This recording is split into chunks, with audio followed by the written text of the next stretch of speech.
HMPV के cases India में बढ़ते जा रहे हैं और इसके साथ साथ लोगों के मन के क्वेश्चंस भी, क्या हो सकते हैं इसके सिम्टम्स, क्या प्रिकॉशंस लेने हैं, एंड क्या ये हमें टारगेट कर सकता है, क्या ये हमारे बच्चों को टारगेट कर सकता है।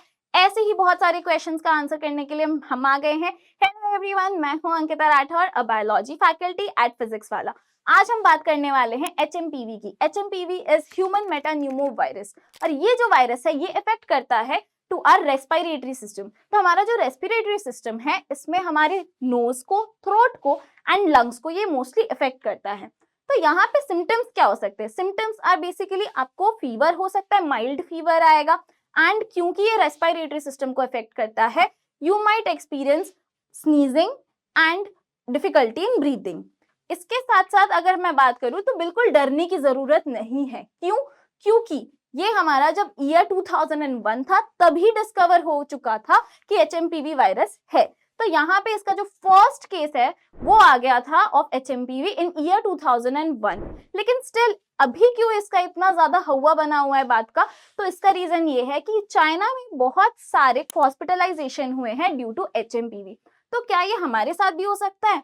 तो इसका एक बहुत सीधा सा आंसर है कि ये अटैक करता है या अफेक्ट करता है to those who are having weak immune system, जैसे कि हमारे जो ओल्डर पीपल है या फिर those who are having some respiratory issues और suffering from pneumonia and other asthma like issues, तो उनको ये अफेक्ट कर सकता है। या फिर ये अफेक्ट करता है बहुत ही छोटे बच्चों में क्योंकि उनकी इम्यूनिटी होती है लो। तो यहाँ पे बिल्कुल भी डरने की जरूरत नहीं है, कुछ चीजों को फॉलो कर लीजिए जो मैं आपको बता देती हूँ। प्रिवेंशन है, एटलीस्ट 20 सेकेंड्स तक आपको हैंड वॉश करना है। अगर आप ऐसी जगह पे हो जहाँ पे आप हैंड वॉश बार बार नहीं कर सकते हो तो नो इश्यूज, आपको अपने हैंड्स को अपने आईज, नोज या माउथ को टच नहीं करना है। So do not touch your face without washing your hands. और अगर आप ट्रैवल कर रहे हो और वहां पे आप बार बार हैंड वॉश नहीं कर सकते हो तो you might carry a sanitiser with you.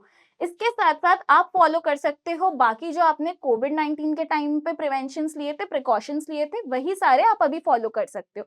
जैसे कि आप 6 फीट का डिस्टेंस मेंटेन कर सकते हो from the other person, mask लगा के रख सकते हो। मास्क लगाने से बाकी इन्फेक्शन से भी आपका जो खतरा होता है वो कम हो जाता है।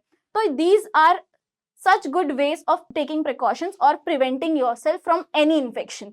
इसके साथ साथ जब भी अगर आप इससे सफर कर रहे हो and if you are sneezing तो प्लीज हाथ पे ऐसे मच्छी को, यूज योर आर्म्स, यहाँ पे आर्म्स पे करो so that anyone near by you does not get affected. इसके अलावा अच्छा खाना पिया खाओ, हेल्दी खाना खाओ, पानी पियो enough, it will be good for you. अगर सिम्टम्स आपको अपने अंदर दिख रहे हैं तो बिल्कुल डरने की बात नहीं है, आरटीपीसीआर करवा सकते हो आप एंड उसका डायग्नोस हो जाएगा। एचएमपीवी का डायग्नोस कोविड-19 की तरह ही आरटीपीसीआर के थ्रू हो सकता है। तो आप यहाँ पे उसको भी यूज कर सकते हो, आरटीपीसीआर करवा के और डायग्नोस कर सकते हो if you are suffering from HMPV. इसके साथ साथ अगर आपके अंदर ये सिम्टम्स अपीयर होना स्टार्ट हो गए हैं तो आपको मेंटेन करना है एक स्पेसिफिक डिस्टेंस। तो यहाँ पे आपको दूसरों से सेल्फ आइसोलेट कर लो, दूसरों के साथ मिलो नहीं, सोशल डिस्टेंसिंग फॉलो करो। तो इट इज वेरी नेसेसरी और ये बहुत इंपॉर्टेंट है अगर आपको अपने अंदर सिम्टम्स दिख रहे हैं। इसके साथ साथ अगर आपको फीवर लग रहा है तो आप पैरासिटामोल ले सकते हो। बाकी अच्छा खाना खाओ, पानी पियो, इनफ है और आप जल्दी से ठीक हो जाओगे। तो यहाँ पे आई वुड लाइक टू से स्टे सेफ एंड जितना हो सके उतना ही बाहर निकलिए, ज्यादा आप ट्रैवल मत करो। Take care of yourself. Thank you everyone.